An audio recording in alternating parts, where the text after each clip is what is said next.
আইসিসির কোনো ইভেন্ট এলেই ভারত পাকিস্তান দ্বন্দ্ব নতুন করে মাথাচাড়া দেয়। ফেব্রুয়ারি মাসের শেষ দিকে শুরু হচ্ছে চ্যাম্পিয়ন্স ট্রফি, যেখানে এবারের আয়োজক দেশ পাকিস্তান।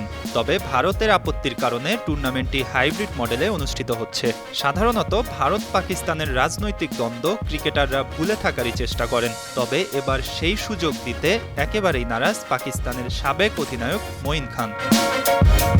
মাঠে ভারতীয় খেলোয়াড়দের সঙ্গে পাকিস্তানি ক্রিকেটারদের বন্ধুত্ব ভালো চোখে দেখছেন না মঈন খান। তিনি মনে করেন ভারতীয়দের সঙ্গে মেলামেশায় কিছু সীমানা থাকা উচিত। সম্প্রতি পাকিস্তানের সাবেক এই উইকেটরক্ষক ব্যাটার একটি পডকাস্টে অংশ নেন। সেখানে তিনি বলেন, ইদানিং যখন পাকিস্তান ও ভারতের খেলা দেখি আমি একটা জিনিস বুঝতে পারি না। ভারতীয় খেলোয়াড়রা যখন ক্রিজে আসে, আমাদের খেলোয়াড়রা গিয়ে তাদের ব্যাটগুলো দেখে, তাদের পিঠে চাপড় দেয়, বন্ধুত্বপূর্ণ কথা বলে।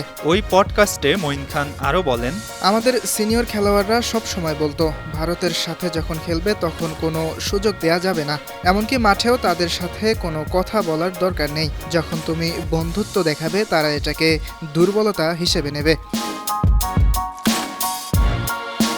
আগামী ১৯ ফেব্রুয়ারি থেকে শুরু হচ্ছে চ্যাম্পিয়ন্স ট্রফির আসর।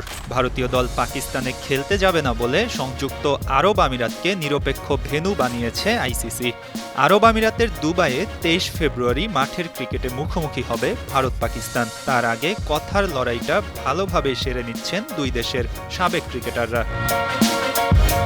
মঈন হাসান, ৫২ টিভি।